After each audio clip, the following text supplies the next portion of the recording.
Once again, good morning to all of you. Welcome to my YouTube channel, Class 12. This is day 2. Okay. Last day का recapitulation करते हैं. Last day हमने जहाँ chapter को ख़त्म किया था डे 1 में, 2 kinds of charges developed on Ravi. यहाँ पे मैंने जो ऑब्जेक्ट्स हैं इन सारे ऑब्जेक्ट्स की एक आपको सीरीज दिखाई दे रही है, जिसमें 1 नंबर पे फर, 2 नंबर पे फ्लानेल, 3 नंबर पे सीलिंग वैक्स, 4 नंबर पे ग्लास, 5 नंबर पे कॉटन, 6 नंबर पे कॉपर, 7 नंबर पे silk, 8 human body, 9 wood, 10 metal, 11 rubber, 12 resin, 13 amber, 14 sulphur, 15वां इबोनाइट, 16 मोटा पर्चा. अक्सर एक क्वेश्चन पूछा जाता है कि अगर 2 बॉडी में आप रब कर रहे हो, ठीक है, तो किस बॉडी में पॉजिटिव चार्ज डेवलप होगा और किस बॉडी में नेगेटिव चार्ज डेवलप होगा. अक्सर एक छोटा सा क्वेश्चन या 1 या 2 मार्क्स के लिए आपसे पूछा जाएगा. अदर MCQ में रहता है या फिर 1 मार्क्स में रहता है, ज़्यादातर ग्रुप ए या ग्रुप बी. तो यहाँ पे एक ही चीज़ आपको समझनी बहुत ज़रूरी है कि जो भी ऑब्जेक्ट्स या जो भी सब्सटेंस आपका पहले आ रहा है, अगर पहले वाले सब्सटेंस से दूसरे वाले सब्सटेंस को रब करते हैं तो पहले वाले सब्सटेंस में पॉजिटिव डेवलप होगा, दूसरे वाले में क्या होगा, नेगेटिव डेवलप होगा. कहने का मतलब है कि इस पूरी की पूरी सीरीज को अगर आप अपने दिमाग में रखते हैं तो आपका एक क्वेश्चन इजीली सॉल्व हो जाएगा, जिसमें सिंपल सा रूल है कि जो भी आपको इस ऑब्जेक्ट्स को या जो भी सब्सटेंस को आपको याद रखने हैं वो इसी पर्टिकुलर ऑर्डर में याद रखने हैं. इनके नंबर्स को आपको इंटरचेंज नहीं करना है, ठीक है. इस बात को आप दिमाग में रखेंगे. एज लाइक पीरियोडिक टेबल्स में जैसे आपके एलिमेंट्स है, ठीक है ना, हाँ, उसी टाइप से यहाँ भी आपके आप सपोज दैट इस तरीके से समझ लो कि आपको 16 जो सब्सटेंस हैं, इन 16 सब्सटेंस को आपको क्या करना है, याद रखना है. अब इसमें रूल क्या कहता है, रूल ये कहता है कि अगर पहले वाले से अगर दूसरे वाले को अगर हम रब करते हैं तो पहले वाले में क्या डेवलप होगा, पॉजिटिव चार्ज, दूसरे वाले में क्या डेवलप होगा, नेगेटिव चार्ज. अब मान लीजिए दूसरे वाले से तीसरे वाले को रब करते हैं आप, तो दूसरे वाले में पहला क्या डेवलप होगा, पॉजिटिव, तीसरे में क्या डेवलप हो जाएगा, नेगेटिव. फिर तीसरे वाले को चौथे वाले से अगर रब करते हैं तो तीसरे वाले में क्या डेवलप होगा, पॉजिटिव चार्ज, चौथे वाले में क्या डेवलप हो जाएगा, नेगेटिव चार्ज. तो यहाँ पे एक इम्पॉर्टेंट क्वेश्चन जैसे ग्लास से पूछा जाता है, इबोनाइट्स है, कॉटन है, सिल्क है, रेसिन है, इसके बाद आपका अंबर है, फ्लानेल है, सीलिंग वैक्स है, ठीक. ये जो आपके सब्सटेंस हैं, इन सब्सटेंसेस में अक्सर क्वेश्चन पूछे जाते हैं कि when glass is rubbed with the ebonite, ठीक है, ग्लास को अगर आपने इबोनाइट से रब किया तो किसमें पॉजिटिव डेवलप होगा, किसमें नेगेटिव डेवलप होगा. तो आपका आंसर होना चाहिए कि ग्लास इबोनाइट से पहले आ रहा है सीरीज में, इसीलिए ग्लास में क्या डेवलप होगा, पॉजिटिव चार्ज, इबोनाइट में क्या डेवलप हो जाएगा, नेगेटिव चार्ज. आप ध्यान से समझेंगे, आप ग्लास और अगर मान लीजिए आपने फ्लानेल को रब किया है तो आप हमेशा उस ट्रेडिशंस मेथड्स को फॉलो नहीं करेंगे कि हमेशा ग्लास में पॉजिटिव में डेवलप होगा. अब आपको समझना है कि अगर ग्लास को हमने फ्लानेल से रब किया है तो फ्लानेल क्या सीरीज में पहले आ रहा है, तो फ्लानेल में क्या डेवलप होगा, पॉजिटिव, और ग्लास में क्या डेवलप हो जाएगा, नेगेटिव. उसी प्रकार अगर फ्लानेल को आपने फर से रब किया है तो फर में क्या डेवलप हो जाएगा, पॉजिटिव, और फ्लानेल में क्या डेवलप हो जाएगा, नेगेटिव. होप दैट ये सीरीज आपको समझ जाएगी, जिससे आपका 1 या 2 मार्क्स का क्वेश्चन हो जाएगा. अब इसके बाद आज का नया टॉपिक स्टार्ट करते हैं. ये मेरा लास्ट डे का ही रिकैपिटुलेशन है. डे 1 डे 2 का टॉपिक स्टार्ट करते हैं हम, जिसमें हम पढ़ेंगे क्या, बेसिक प्रॉपर्टीज ऑफ चार्जेस. तो आप लोग लिखोगे that is basic properties of charges. आपके पास चार्ज की क्या क्या बेसिक प्रॉपर्टी है, इस चीज़ को समझना है. तो टॉपिक आपका क्या है, that is basic properties of electric charge. Basic properties of electric charge, यहाँ से भी क्वेश्चंस आते हैं, ठीक है, तो थोड़ा समझ के पढ़ेंगे. Basic property of electric charge में सबसे पहली प्रॉपर्टी इलेक्ट्रिक चार्ज की वो क्या है, additive in nature, ADDITIV, additive in nature. जो भी इलेक्ट्रिक चार्ज है आपके क्या है, एडिटिव इन नेचर. कहने का मतलब क्या है कि अगर किसी सब्सटेंस में जितने भी चार्ज प्रेजेंट होंगे इनसाइड द सब्सटेंस, उन सारे चार्जेस को हम क्या करेंगे, ऐड कर देंगे. एडिटिव इन नेचर मतलब सपोज दैट अगर मैं एक छोटा सा एग्जांपल लूँ, या आप जूम करो कि यहाँ पे इस टाइप का आपके पास एक सब्सटेंस है, इसमें यहाँ पे आपने Q1 चार्ज दिया, यहाँ Q2 दे दिया, यहाँ Q3 दे दिया, यहाँ पे Q4 दे रहे हो, यहाँ Q5, और इस जगह पे छोटी सी कॉइन रख दे रहे हो 1 रुपए की, ठीक है, जिसमें आपने Q6 चार्ज दे दिया. क्लियर. अब Q1 की वैल्यू अगर मान लीजिए 2 माइक्रोकूलम, Q2 की वैल्यू -6 माइक्रोकूलम, Q3 की वैल्यू अगर 5 माइक्रोकूलम, Q5 की वैल्यू अगेन -2 माइक्रोकूलम, Q6 की वैल्यू अगेन आपके पास 6 माइक्रोकूलम, और Q4 की वैल्यू आपके पास 5 माइक्रोकूलम. इस तरीके से आपकी प्रॉब्लम दी हुई है. अब आपसे पूछा गया कि टोटल चार्ज की वैल्यू क्या है, Q की वैल्यू क्या है। तो एडिटिव इन नेचर क्या कहता है कि टोटल चार्ज की वैल्यू क्या होगी, total charge must be equal to Q1 plus Q2 plus Q3 plus Q5 plus Q6। अब एक चीज आपको दिमाग में रखनी है कि हमने Q4 को ऐड नहीं किया। क्यों नहीं ऐड किया जी, क्योंकि Q4 मेरा कहाँ पे प्रेजेंट है, Q4 मेरा सब्सटेंस के बाहर प्रेजेंट है।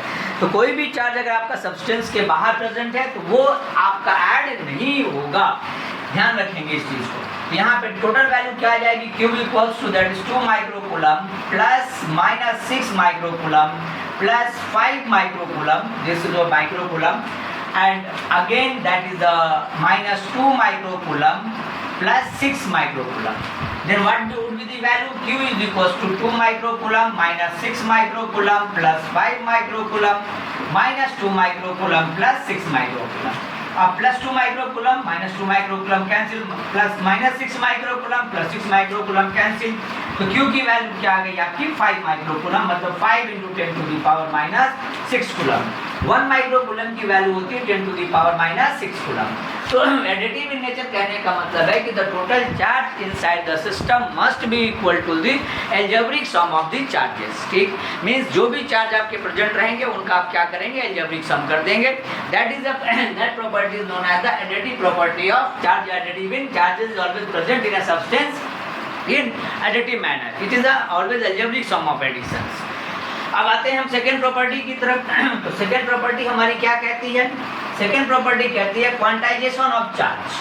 ओके, तो क्वांटाइजेशन ऑफ चार्ज को समझेंगे हम। क्वांटाइजेशन ऑफ चार्ज एक्चुअली है क्या चीज आपके, तो प्रॉपर्टी नंबर 2 आपकी कहती है that is a quantization of charge. Property number 2, this is a quantization of charge. ये काफी इंपॉर्टेंट प्रॉपर्टी है, क्वांटाइजेशन ऑफ चार्ज। ये आपका चैप्टर नंबर, जब आप इलेक्ट्रिक फोर्स चैप्टर पढ़ेंगे या किसी भी जगह पे जब आपको नंबर ऑफ इलेक्ट्रॉन्स निकालने होंगे, अलग एग्जांपल के लिए बोल दे कि एक कूलम में कितने इलेक्ट्रॉन्स हैं, ठीक है, या कोई एक सब्सटेंस रखा हुआ उसमें कितने इलेक्ट्रॉन्स हैं, तो बेसिकली जब भी हमें number of electrons find out करना होता है तो उस जगह पे हम क्या करते हैं, क्वांटाइजेशन ऑफ इलेक्ट्रिक चार्ज की प्रॉपर्टी को यूज करते हैं। तो क्वांटाइजेशन ऑफ इलेक्ट्रिक चार्ज क्या कहता है जी, क्वांटाइजेशन ऑफ इलेक्ट्रिक चार्ज कहने का मतलब है कि the total charge must be equal to the integral multiple of electronic charge. Integral multiple of electronic charge. N की वैल्यू क्या है आपकी, एन की वैल्यू है 0 plus minus 1 plus minus 2 plus minus 3 plus minus 4 dot dot dot. अब आपके दिमाग में क्वेश्चन आ रहा होगा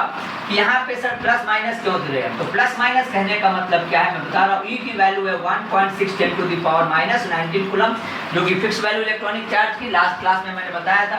प्लस माइनस देने का मतलब क्या, प्लस का मतलब हो गया that is positive charge, minus का मतलब क्या हो गया दैट इज नेगेटिव चार्ज। ठीक है, तो इस जगह पे आपको अगर नंबर ऑफ एन क्या है जी आपका, एन को आप सिंपली बोल सकते हो this is the number of electrons. इस जगह पे आप बोल सकते हो नंबर ऑफ इलेक्ट्रॉन्स। तो अगर n की वैल्यू अगर आपको फाइंड आउट करनी है तो Q upon E। What is Q? Q be the total charge present inside the system and E be the value of electronic charge।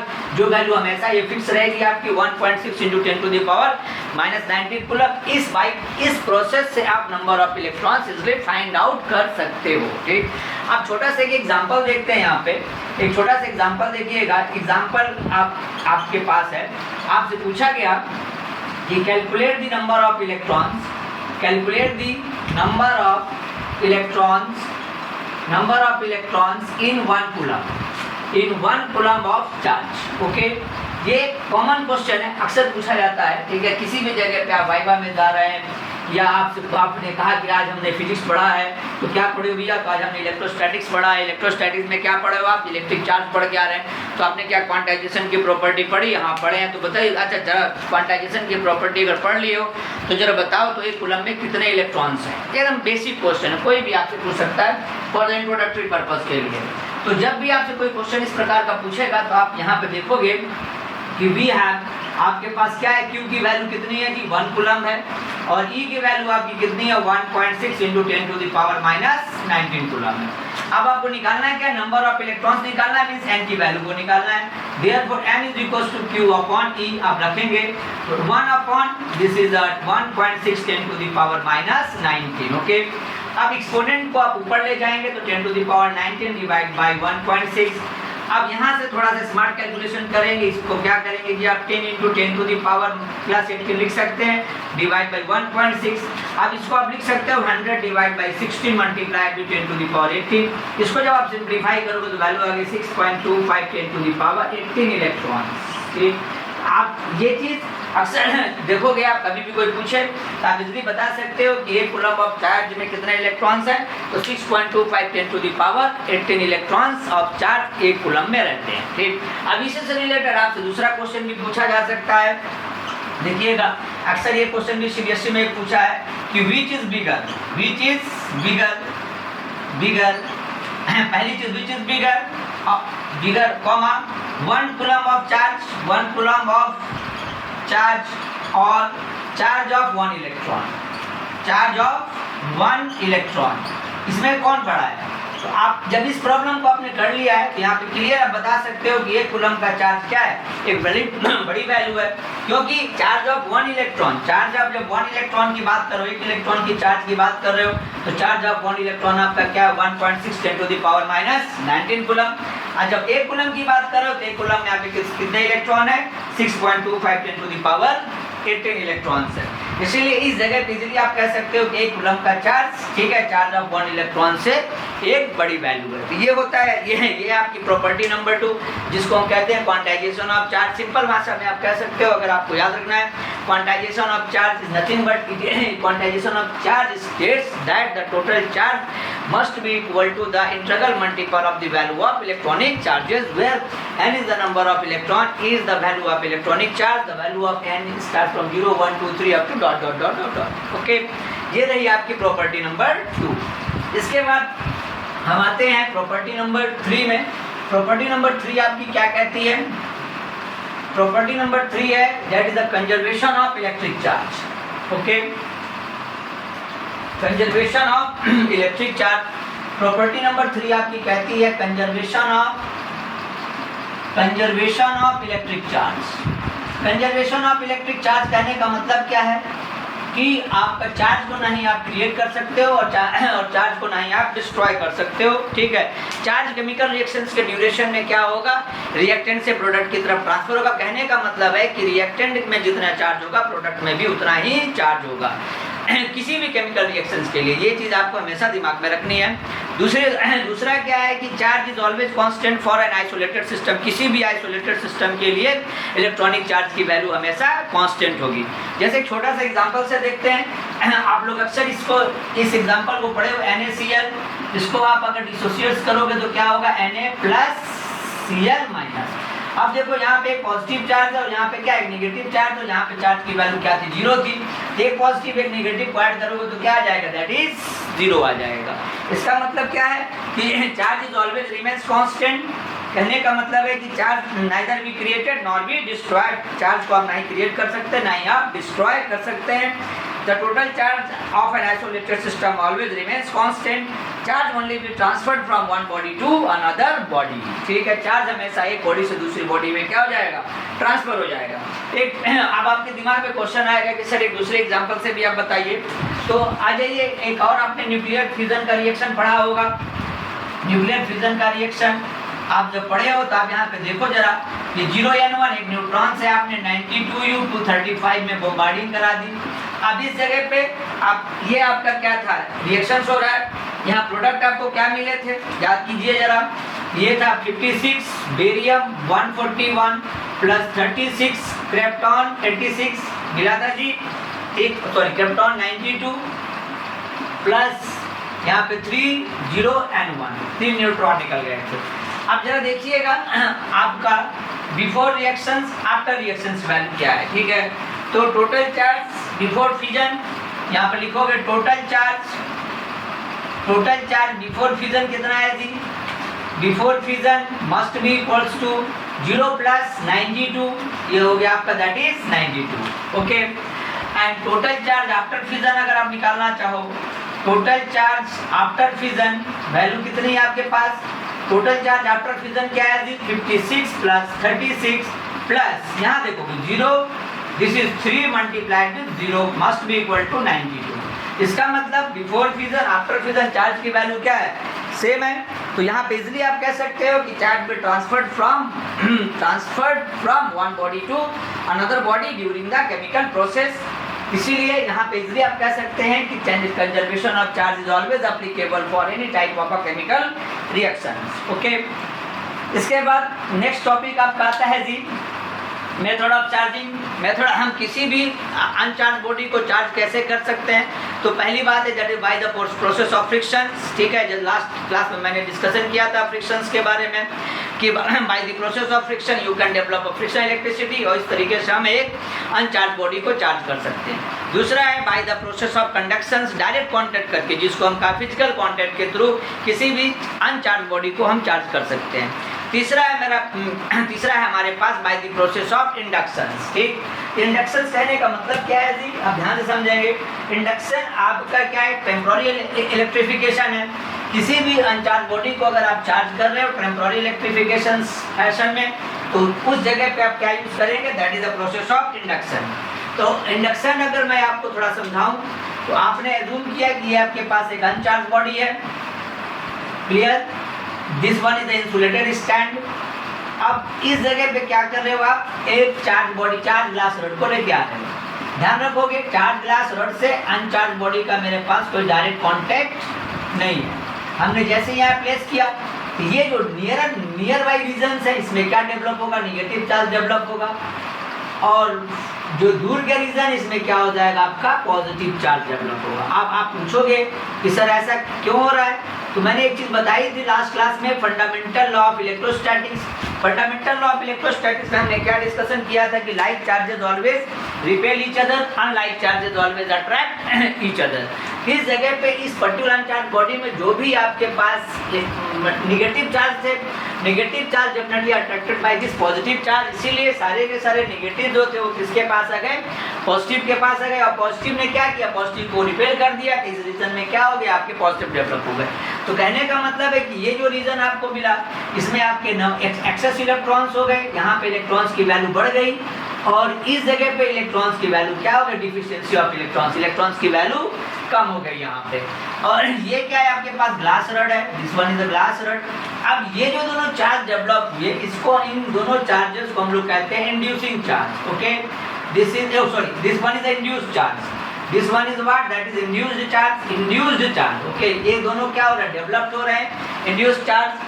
मतलब जब किसी भी अनचार्ज बॉडी में पॉजिटिव या नेगेटिव चार्ज जो डेवलप होंगे उन चार्जों को आप क्या कहेंगे, इंड्यूस्ड चार्ज। और जो चार्ज, ठीक है, जो चार्ज आपका डेवलप करने के लिए रिस्पॉन्सिबल है, मतलब जो चार्ज इंडक्शन के लिए रिस्पॉन्सिबल है, उसको हम लोग कहेंगे inducing charge. This is a inducing charge. आप ऐसे समझ सकते हो कि जैसे सपोज दैट आप फिजिक्स पढ़ रहे हो, ठीक है, टीचर आपको पढ़ा रहे हैं, तो definitely you are totally influenced by the teachers. ठीक है, आप में टेम्पोररी इलेक्ट्रिफिकेशन हो रहा है, तो उसके लिए रिस्पॉन्सिबल कौन है, डेफिनेटली सब्जेक्ट टीचर है। ठीक, तो वो जो सब्जेक्ट टीचर वो क्या हो गया, आपका इंड्यूसिंग चार्ज, और आप क्या हो गए, आप इंड्यूस्ड हो गए। यहाँ पे अक्सर एक कंफ्यूजन होता है कि कौन सा मेरे पास इंड्यूसिंग है, कौन सा इंड्यूस्ड है। तो क्लियर कॉन्सेप्ट को हमेशा दिमाग में रखना है जी आपको, कि positive and negative charges produced at the ends of the conducting rod या एंड्स ऑफ कंडक्टिंग बॉडीज। ठीक है ना, इसको ये जो आपके पास दोनों के दोनों डेवलप हुए, जो पॉजिटिव नेगेटिव डेवलप हुए, ये क्या थे, आपके इंड्यूस्ड चार्ज। और जो चार्ज पॉजिटिव नेगेटिव को डेवलप करने के लिए रिस्पॉन्सिबल है, that type of charge is known as a inducing charge. Okay, ये रहा आपका चैप्टर, दैट इज जिसको हम कहें इलेक्ट्रिक चार्ज का कॉन्सेप्ट। अब आते हैं कुछ बेसिक्स प्रॉब्लम हम करते हैं, ठीक है, जो that problem is basically based on the quantization of electric charge के ऊपर। ठीक है, तो जैसे एक छोटा सा सवाल आप लोग लिखोगे, क्वेश्चंस क्या है जी, एक छोटा क्वेश्चन है, the com question, a comb drawn through person's hair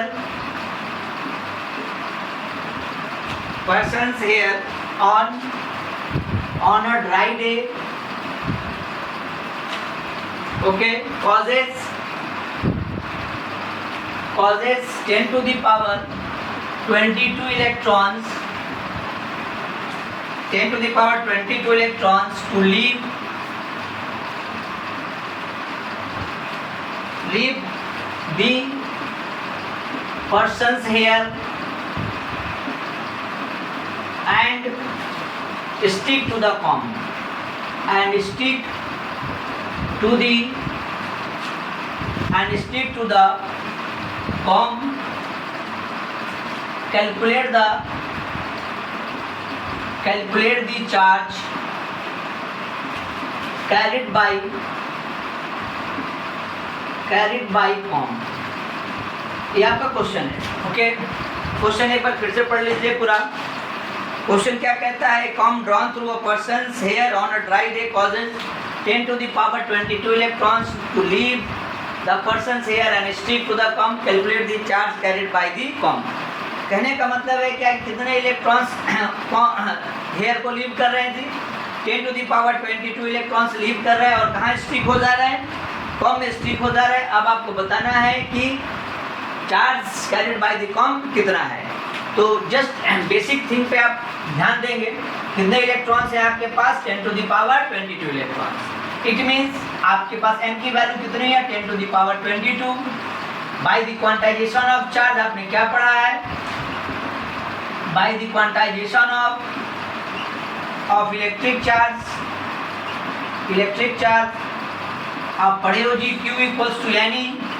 इसका मतलब Q इक्वल्स टू N की वैल्यू कितनी है? 10 to the power 22 multiplied with 1.6 10 to the power minus 19.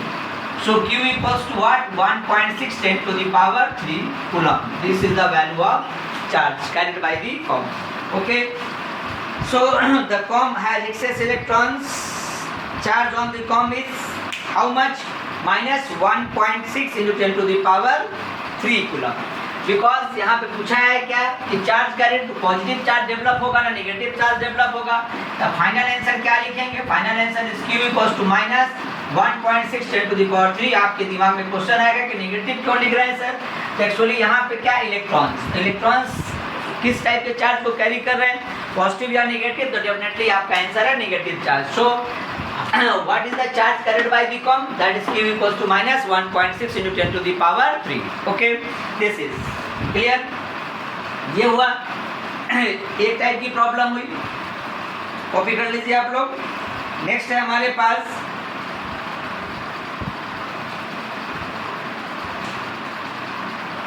Next एक क्वेश्चन है. इफ अ बॉडी, ध्यान से देखिएगा,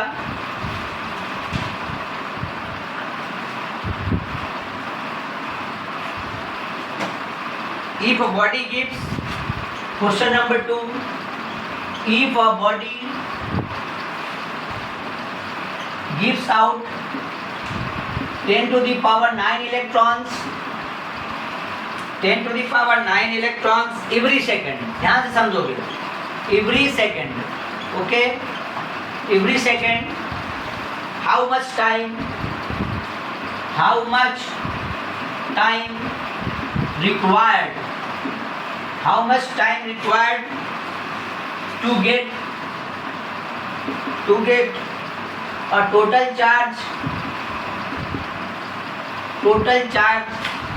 of 1 coulomb from it. This is a very important question. Okay, that is very important. इसको थोड़ा सा दिमाग लगाओ. By the quantization property of charge से है. इसमें हमने क्या किया जी? टाइम का फैक्टर भी लिया है. एक सेकंड में आप कितने इलेक्ट्रॉन्स लीव आउट कर रहे हो जी? 10 to the power 9 इलेक्ट्रॉन्स आप लीव आउट कर रहे हो. ओके, तो सबसे पहले क्या करना होगा कि आप ये बताओ कि एक सेकंड में आप टोटल कितना चार्ज लीव आउट किए. सबसे पहले क्या कैलकुलेट करेंगे इसमें? एक सेकंड में टोटल चार्ज कितना आपने लीव आउट किया. तो एक प्रॉब्लम को फिर से एक बार पढ़ेंगे. प्रॉब्लम क्या कहती है? If a body gives out 10 to the power 9 electrons every second, एक सेकेंड में कितने इलेक्ट्रॉन्स निकल रहे हैं? 10 to the power 9. तो क्या पूछा? How much time required to get a total charge of 1 coulomb from it. मतलब कितना समय लगेगा कि एक coulomb चार्ज वहां से निकल जाए. ओके, तो first of all by using the quantization property we have to calculate the total charge leave out from the body in 1 second. हम यहाँ पे कैलकुलेट करेंगे कि एक सेकंड में मेरा टोटल चार्ज कितना लीव आउट हो रहा है. सबसे पहली बात ये कैलकुलेट की जाएगी. तो जरा आप कैलकुलेट कीजिए. तो यहाँ पे क्या लिखे हो गया, the charge given out from the body in 1 second is what is q equals to ne. So q equals to n कितना है मेरे पास 10 to the power 9 multiplied with 1.6 10 to the power minus 19.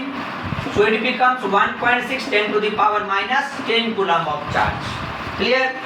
एक सेकंड में आपने कितना charge leave out कर दिया जी, 1 coulomb of charge. अब आपकी प्रॉब्लम कहाँ चली गई, यूनिटरी मेथड में चली गई, ठीक है, जो कि आप ऑलरेडी क्लास 8 से पढ़ते आ रहे हो।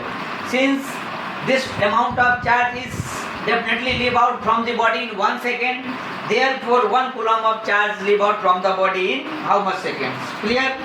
तो जरा आइए देखते हैं इस चीज को हम। तो यहाँ पे हम यूनिटरी मेथड यूज करेंगे। तो since 1.6 into 10 to the power minus 10 coulomb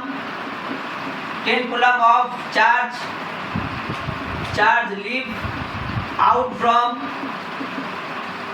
body in equal to 1 second. Okay, this is 1 second. 1 second में आपने कितना लीव आउट किया। सो आपको कितना चार्ज यहाँ से लीव आउट कराना है जी, आपकी प्रॉब्लम क्या है, 1 coulomb. Therefore 1 coulomb of charge leave out from body in equals to 1 by 1.6 into 10 to the power that is minus 10. अब इसको जब आप ऊपर ले जाओगे तो ये क्या है, 10 to the power 10 divide by 1.6। इसका मतलब फिर ऊपर ले गए तो 10 into 10 to the power 10 divide by 1.16। ये आपका क्या आ गया जी, that is number of second. अब एक चीज आप ध्यान से रखेंगे कि इस जगह पे हमने कैलकुलेशन क्या किया था, ध्यान से देखिएगा। यहाँ पे कैलकुलेशन कर रहा हूँ 10 into 10 multiplied with 9 divide by 116। अब ये जो वैल्यू थी 100 बाई 16, वैल्यू कितनी आई थी जी, 6.25 10 to the power 9। ये आ गया सेकेंड। इसका मतलब आपके पास 1 कूलम ऑफ चार्ज को लीव आउट करने में कितने सेकंड लगेंगे, 6.25 10 to the power 9 सेकंड। अब इस वैल्यू को अगर हमें डेज में बदलना हो या ईयर्स में बदलना हो तो क्या करेंगे जी, 6.25 10 to the power 9 divide by 365 multiplied with 24 multiplied with 3600। ये जब आप सिंप्लीफाई करोगे तो आपका आएगा 198.18 ईयर्स। आप समझेंगे जरा, इसका मतलब अप्रोक्सीमेटली कितना आ गया, 200 ईयर्स। आप समझ सकते हो कि ये कूलम ऑफ चार्ज जो है वो कितनी बड़ी यूनिट है। इसका मतलब किसी भी बॉडी से अगर हम 1 कूलम ऑफ चार्ज को लीव आउट कराना है तो अप्रोक्सीमेटली कितने साल लग जाएंगे, 200 साल लग जाएंगे। That's why this particular problem is very important for MCQ purpose, और that is the questions asked in your examination in basically group A और ग्रुप बी। ठीक, और ऐसा क्वेश्चन कहीं भी आपको मिल सकता है, किसी भी, क्योंकि ये सब कॉमन क्वेश्चंस है, नॉर्मल क्वेश्चन है। तो एक बार फिर से आप समझ लोगे। ठीक है, आपका क्वेश्चन क्या था कि 10 to the power 9 second, 10 to the power 9 electrons कितने सेकंड में लीव आउट हो रहे हैं, 1 सेकंड में। 1 कूलम चार्ज को लीव आउट करने में कितना समय लगेगा। आप तो बेसिकली आपको ध्यान देना है, इस रीजन में प्रॉब्लम आपकी काफ़ी आसान है क्योंकि यहाँ से आपने यूनिटरी मेथड यूज किया है। बेसिक कॉन्सेप्ट इसी जगह पे है कि आपको जब 1 सेकंड में इतने इलेक्ट्रॉन्स बाहर निकल रहे हैं तो आपको ये समझना है जी कि आप सबसे पहले आपको कितना चार्ज 1 सेकंड में निकला, उस चीज को आपको फाइंड आउट कर लेना है। If you are able to find out the total charge leave out from the system in 1 second, then easily you can determine the total time for 1 coulomb of charge. Okay, ये एक type number 2 हो गया। अब आ जाइए, एक सवाल मैं आपको होमवर्क के लिए देता हूँ, जरा उसको लिखिएगा और आप पीडीएफ बना के आप मुझे सेंड कर देंगे। तो अब चलिए, एक छोटा सा सवाल है, आपको टोटल नंबर ऑफ इलेक्ट्रॉन्स निकालने हैं। ठीक है, एक कप ऑफ वाटर में। ठीक है जी, तो जरा आप सवाल लिखिएगा कि कैलकुलेट या हाउ मेनी पॉजिटिव और negative charge there in a cup of water. This one is a homework for today's class. ठीक है, क्वेश्चन क्या है, हाउ मेनी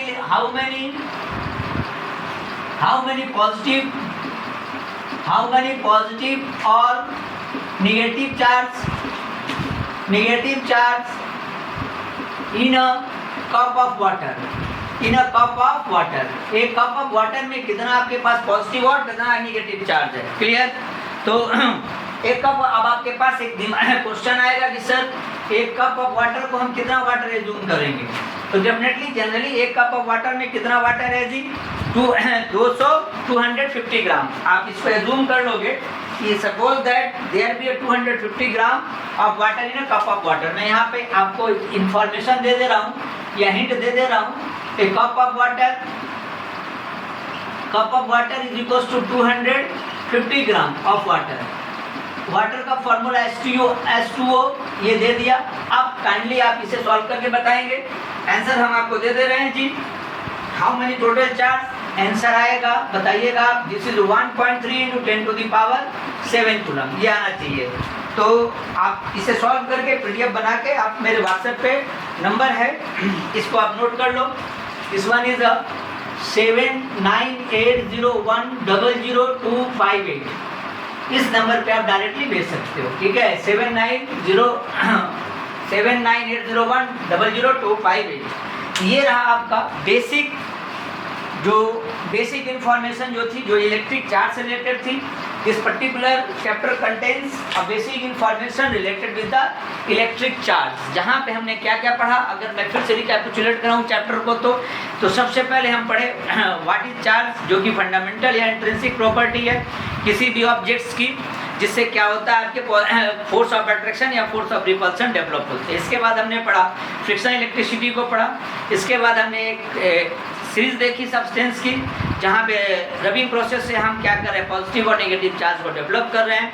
आफ्टर दैट हमने क्या देखा, basic property of electric charge देखा, जिसमें 3 प्रॉपर्टी हमने देखी। क्या क्या थे जी, पहली प्रॉपर्टी आपकी है एडिटिव प्रॉपर्टी, दूसरी प्रॉपर्टी आपकी है क्वांटाइजेशन ऑफ इलेक्ट्रिक चार्ज, और तीसरी प्रॉपर्टी आपकी है कंजर्वेशन ऑफ इलेक्ट्रिक चार्ज। उसके बेस हमने कुछ सवाल देखे, क्लियर। अब आते हैं आपका next topic, that is very important topic. Last day हमने आपसे पूछा था कि what do you mean by electrostatics. तो आपने डिफाइन क्या किया था, electrostatic be a branch of physics in which we study about electric force, electric field and electric potential for a static charge, clear. तो अब हमारा जो चैप्टर स्टार्ट होगा या कॉन्सेप्ट स्टार्ट होगा, दैट इज इलेक्ट्रिक फोर्स। अब यहाँ से हम लोग पढ़ेंगे इलेक्ट्रिक फोर्स। इलेक्ट्रिक फोर्स में पढ़ना क्या क्या है, पहला है मेरे पास कॉन्सेप्ट ऑफ इलेक्ट्रिक फोर्स। दूसरी चीज आपको क्या पढ़नी है, इसी के अंदर आप कूलम्ब्स लॉ ऑफ इलेक्ट्रोस्टैटिक्स पढ़ोगे। इसके बाद है प्रिंसिपल ऑफ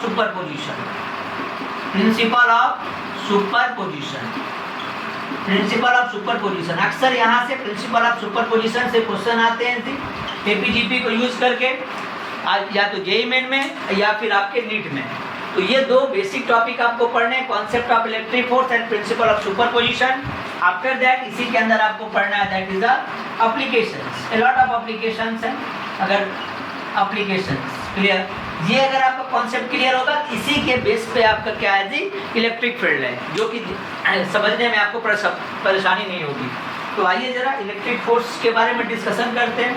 तो फर्स्ट ऑफ ऑल पहला ही क्वेश्चन आपके ब्रेन में आएगा, what is electric force. What is electric force? Okay, this one be the first question in your brain. What is electric force? समझोगे इसे।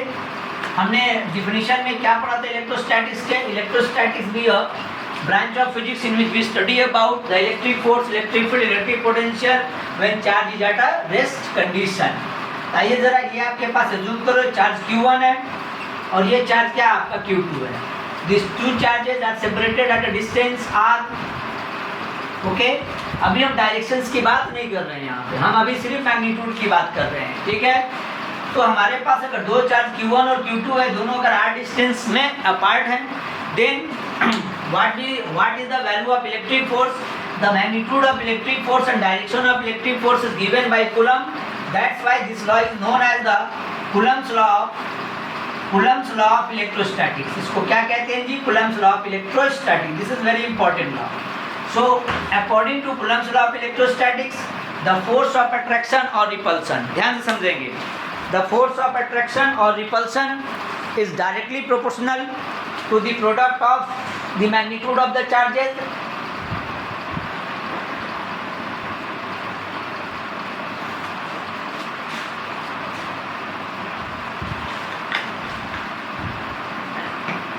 let's resume. The Coulomb's law of electrostatics is what? Coulomb's law of electrostatics states that the force of attraction और repulsion, ध्यान रखेंगे यहाँ पे दोनों word आप बोलोगे, अट्रैक्शन और रिपल्सन।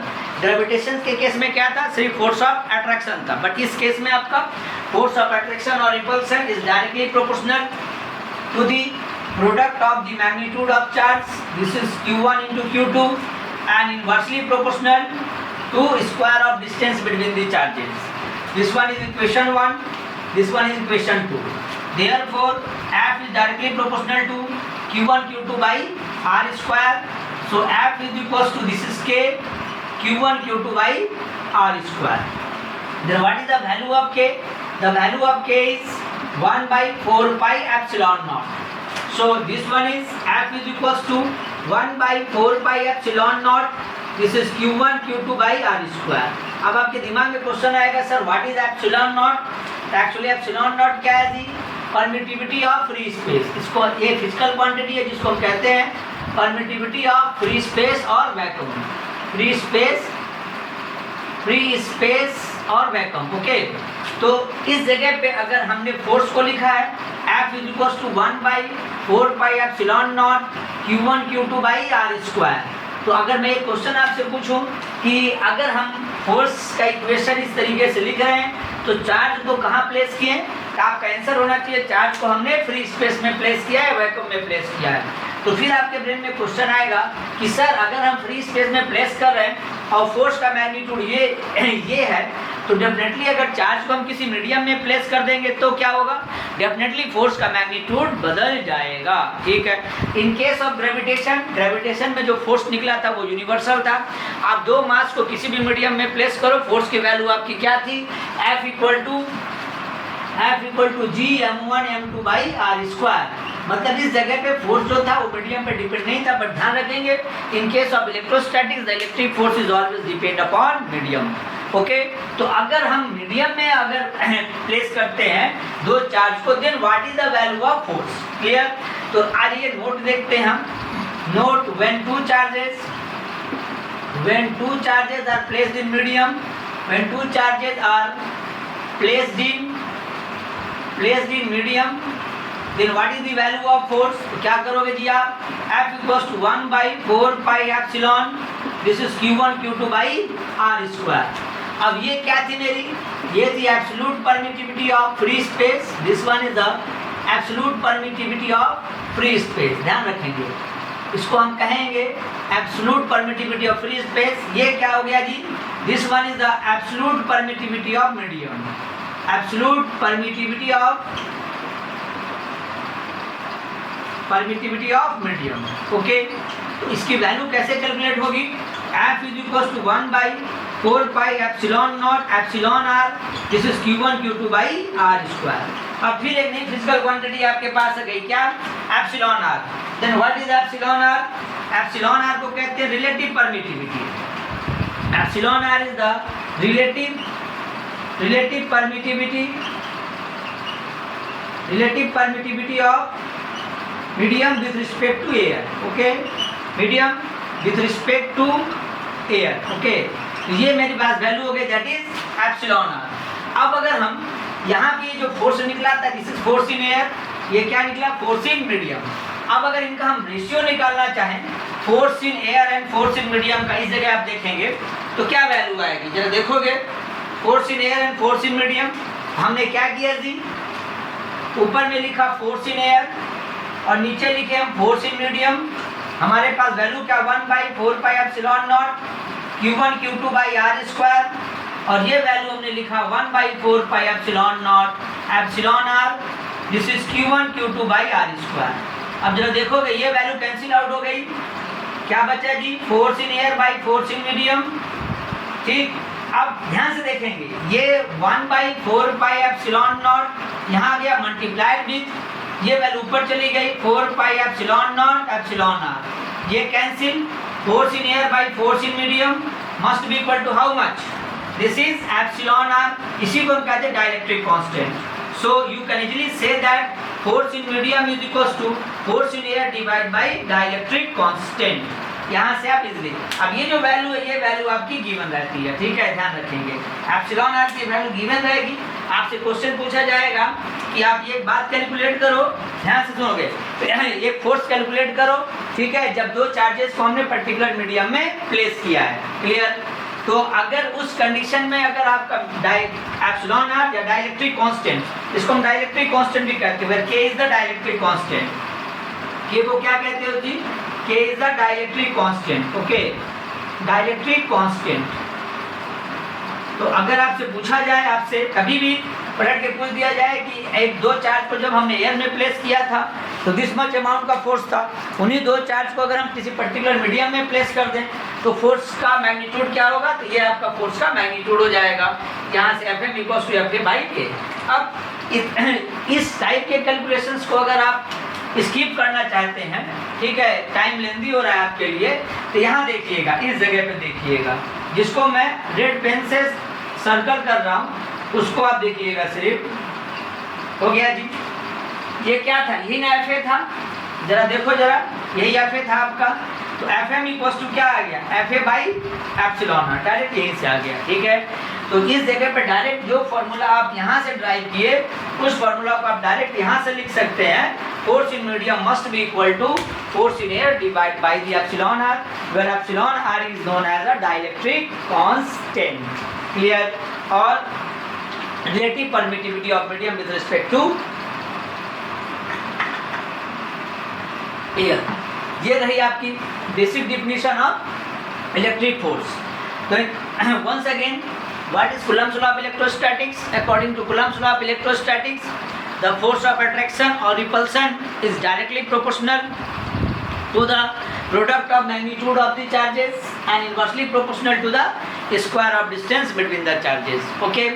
इसके बाद यहाँ पे हमने प्रोपोर्शनल ज्वाइंट वेरिएशंस को यूज किया, कांस्टेंट यूज किया, कांस्टेंट की वैल्यू क्या है 1/4πε0। अब इसका मैग्नीट्यूड कितना होगा जी न्यूमेरिकल बनाने के लिए, तो k इक्वल टू 1/4πε0 9 × 10⁹ ये वैल्यू रहेगी।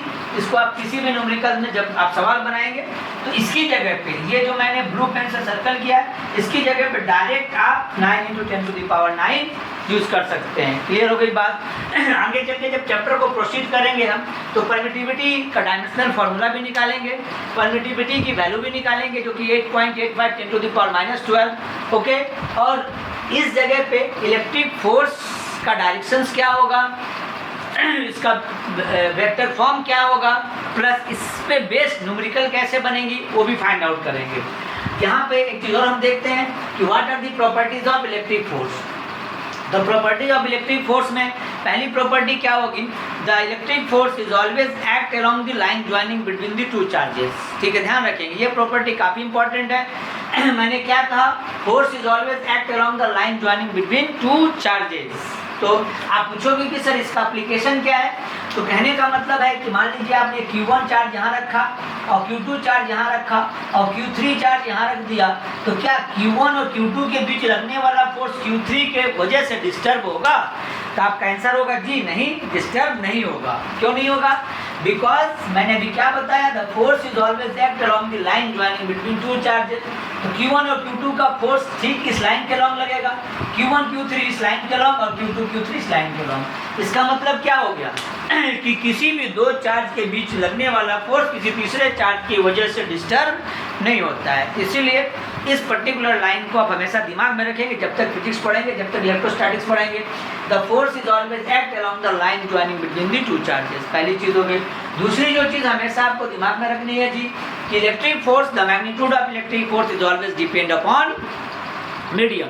जैसे ही आप मीडियम को बदल देंगे इलेक्ट्रिक फोर्स की वैल्यू क्या हो जाएगी, आपकी बदल जाएगी, ओके। अब नेक्स्ट क्लास में हम लोग देखेंगे vector form of electric force या vector forms of Coulomb's law देखेंगे। इसके बाद principle of superposition then we will do the numericals on the day 3. Today is the day 2 of class 12. Okay, तो जो भी वीडियो मैं बनाऊंगा आपको वो प्रॉपर डे के हिसाब से रहेंगी. एक पहला दिन दूसरे से जुड़ा रहेगा, दूसरा दिन तीसरे से जुड़ा रहेगा, तीसरा दिन चौथे से जुड़ा रहेगा, जिससे क्या होगा आपकी स्टडी जो है ये कॉन्टिन्यूअस मैनर में चलती रहेगी. ठीक, और कुछ न्यूमेरिकल्स हम आपको देंगे पीडीएफ में. काइंडली आप उसको सॉल्व करके उसका पीडीएफ बना के आप फोटो खींच के आप मुझे इस नंबर पर सेंड कर दीजिएगा ताकि मैं उसका इवैल्यूएशन कर पाऊंगा. एक चीज़ और बता दें, इस साल का जो बोर्ड एग्जाम का रिजल्ट आया, डेफिनेटली फिजिक्स में 100 मार्क्स काफ़ी कम बच्चों का आया ऑल ओवर इंडिया में. उसके पीछे वजह थी स्टेप मार्किंग, जो आपकी ऑनलाइन स्क्रीनिंग हुई. ठीक है, एक ही बंदे ने एक ही सवाल को बनाया, किसी बंदे ने सवाल को 3 स्टेप में ख़त्म कर दिया, किसी बंदे ने सवाल को 5 स्टेप पे ले गया. सिस्टम ओरिएंटेड चेकिंग थी. अब सिस्टम में डेटा फीड है कि हम 5 स्टेप में ही उस सवाल को का इवेल्युएशन करेंगे. तो जिस बंदे ने 3 स्टेप में किया उसके मार्क्स कटे, जिसने 5 स्टेप में किया उसको मार्क्स मिला. तो ये जो कॉम्प्लिकेशंस है, ठीक है, ये एक्चुअली क्या है कि डेटा की कॉम्प्लिकेशन है, क्योंकि system is not a human being. ठीक है, अगर यही मैनुअल चेकिंग होती तो डेफिनेटली वो चीज़ डिपेंड करती इवेल्युएशंस जो टीचर एग्जामिनर है उनके ऊपर. तो एक ह्यूमन बीइंग जब किसी का इवेल्युएशन करते हैं और मशीन जब इवेल्युएशन करती है तो थोड़ा डिफरेंस आता है. इसीलिए बेसिकली आप बोर्ड को बहुत ही इलाबोरेट मैनर में पढ़ोगे आप. क्योंकि अक्सर होता है क्या कि जब आप MCQ सॉल्व करने जाते हो तो MCQ में आपके पास नीचे ऑप्शंस लिखे हुए हैं. आपकी कोशिश रहती है कि वो 4 ऑप्शंस में से कौन सा ऑप्शन क्लोज जा रहा है, उसी के अकॉर्डिंग हम कैलकुलेशन करते हैं. हमारा JEE मेन नीट अच्छा निकल जाता है और डेफिनेटली वहाँ पे हम बहुत अच्छा सक्सीड करके निकल भी जाते हैं. लेकिन होता क्या है कि उस जगह तो हम पास कर गए, लेकिन बोर्ड एग्ज़ाम में अगर लेस देन 75% हो जा रहा है तो फिर वो रिजल्ट हमारा जिसको हमने JEE मेन या नीट को पास भी कर लिया वो मेरे लिए उतना रिमार्केबल नहीं रह जाता, क्योंकि यहाँ पे हमें कम से कम 75% चाहिए. तो मेरा कहना है कि जब भी आप बोर्ड और कॉम्पिटिटिव की प्रिपरेशन कर रहे हैं तो दोनों के पॉइंट ऑफ व्यू को, ठीक है, एक सेग्रीगेट करके आप पढ़ें. बोर्ड को हमें किस तरीके से पढ़ना है, कॉम्पिटिटिव को हमें किस तरीके से पढ़ना है. बोर्ड में आपका एग्जामिनर के लिए आपका किस टाइप का आंसर चाहिए या आप किस टाइप का आंसर लिखोगे जो कि अप्रोप्रिएट हो. और कॉम्पिटिटिव तो कॉम्पिटिटिव, उसमें आपको MCQ सॉल्व करना है, वहाँ पे आपको प्रैक्टिस करनी है, वहाँ पे आप इस स्टेप को जंप भी कर जाएंगे. एक बड़े कैलकुलेशन को, एक लेंदी कैलकुलेशंस को अगर 2 स्टेप में भी निकाल देंगे, 4 स्टेप में निकाल देंगे, 3 स्टेप में निकाल देंगे, that's not a matter. But इस जगह पे स्टेप मार्किंग है. जैसे मैंने यहाँ पे बताया, अगर आपसे सपोज दैट 2 नंबर के लिए 2 मार्क्स के लिए आपसे पूछ रहा है कि फोर्स इन मीडियम बताओ, क्या फोर्स इन एयर आपका इतना है और डाइलेक्ट्रिक कांस्टेंट 5 है और मार्क्स उसने दिया 2. ओके, आपने क्या किया, फोर्स इन मीडियम का फॉर्मूला लिखा. फोर्स इन मीडियम का फॉर्मूला लिख के आप डायरेक्ट इस वैल्यू से इसको सब्स्टिट्यूट कर दिए. ठीक है, तो होप दैट आपको 2 नंबर वो ना दे. ठीक है, क्योंकि वहाँ पे उन्होंने एक सिस्टम में बिल्ड करके क्या रखा है कि डिवीजन मेथड से आप ये प्रोसेस दिखाएं, उसके बाद यहाँ तक लाएं. ठीक है, तो ऐसी इस तरीके की टेक्निकल प्रॉब्लम आपके पास आ सकती है. तो बेटर ये हो कि आप पहले क्वेश्चंस को पढ़ें, उसके बाद मार्क्स को देखें कि उस पर्टिकुलर क्वेश्चंस में कितना मार्क्स अलॉटेड है, उस हिसाब से मेरा आंसर होना चाहिए. ओके, तो नेक्स्ट क्लास में हम लोग डिस्कशन करेंगे किसके बारे में जी. पहली चीज़ डिस्कशन करेंगे vector form of Coulomb's law के बारे में, उसके बेसिस पे कुछ न्यूमेरिकल्स बनाएंगे. इसके बाद हम डिस्कशन करेंगे प्रिंसिपल ऑफ सुपरपोजिशन के बारे में, उस पर कुछ सवाल करेंगे. ओके, तो on day 3 I will complete this particular topic that is electric force. After that we will start the electric field. तब तक के लिए good bye, best of luck, thank you.